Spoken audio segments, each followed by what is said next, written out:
बिस्मिल्लाहिर्रहमानिर्रहीम वस्सलातु वस्सलामु अला रसूलिल्लाह व अला आलिहि व सहबिहि अजमईन। वज़न नाज़रीन व सामीईन इकराम, अस्सलामु अलैकुम व रहमतुल्लाहि व बरकातुहू। हज़रत मोहम्मद शम्सुद्दीन अल-हनफ़ी अश-शाज़िली रज़ियल्लाहु ताला अन्हु का मिस्र काहिरा में मज़ार मुबारक। हज़रत मोहम्मद शम्सुद्दीन अल-हनफ़ी का शुमार मिस्र के जलीलुल क़द्र शाज़िली मशाइख़ में होता है। आप रज़ियल्लाहु ताला अन्हु से बेशुमार ख़र्क़ आदात का ज़हूर हुआ। हसूल बरकत के लिए चंद का तज़किरा करते हैं।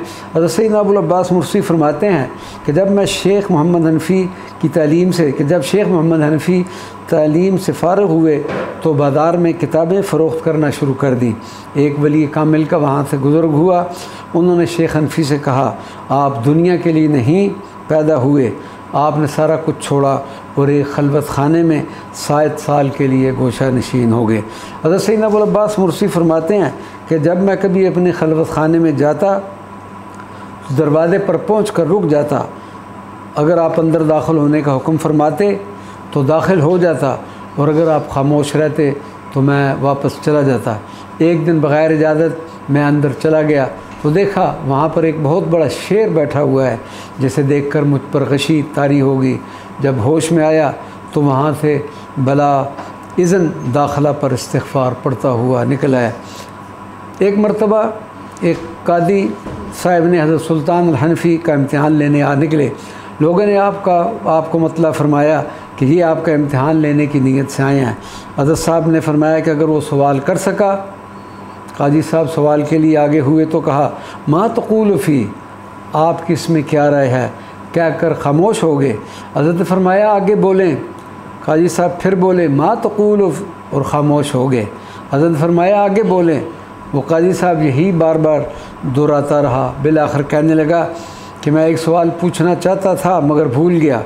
फिर काजी साहब ने सर से कपड़ा उतार कर तौबा की और वादा किया कि फिर कभी भी फ़ुक़रा का इनकार न करूँगा और न ही उन पर कोई एतराज़ करूँगा।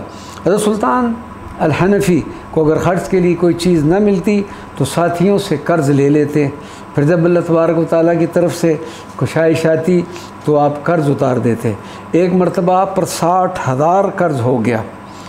आपके पास एक आदमी बहुत बड़ी थैली लेकर हाज़िर हुआ और कहने लगे कि जिसका हज़रत शेख पर कर्ज़ देना है वो आ जाए।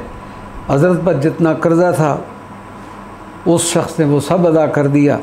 हाज़रीन में से कोई शख्स भी इस नौवारद को न पहचानता था। लोगों ने उसके मुतल्लिक़ जब हज़रत से पूछा तो आप रज़ियल्लाहु ताला अन्हु ने जवाब फरमाया, ये कुदरत का सर्राफ़ है। अल्लाह तबारक व तआला ने इसे हमारा कर्ज़ अदा करने के लिए भेजा है। 847 हिजरी आप रज़ियल्लाहु ताला अन्हु ने इंतकाल फरमाया। क़ुत्ब रब्बानी सैयदी अब्दुल वहाब अश-शारानी फरमाते हैं कि हज़रत सैयद मोहम्मद शम्सुद्दीन अल-हनफ़ी ने अपने मर्द विसाल में फ़रमाया कि जिसकी कोई हाजत हो वो मेरे पास आए और हाजत तलब करे, मैं पूरी करूँगा, क्योंकि मेरे और तुम्हारे दरमियान एक गज़ मट्टी हाइल है। अगर किसी मर्द को गज़ भर मट्टी साथियों से छुपा ले तो वह मर्द नहीं। आप रज़ियल्लाहु ताला अन्हु मिस्र में सुल्तान अल-हनफ़ी के नाम से मशहूर हुए। इंतहाई खूबसूरत और पुरकैफ़ मज़ार मुक़द्दस पर हमें भी हाज़िरी की सआदत हासिल हुई। खुदावंद ताला हज़रत शेख के फ़ैज़ात व बरक़ात से हम सब को नवाज़े। आमीन या रब्बल आलमीन।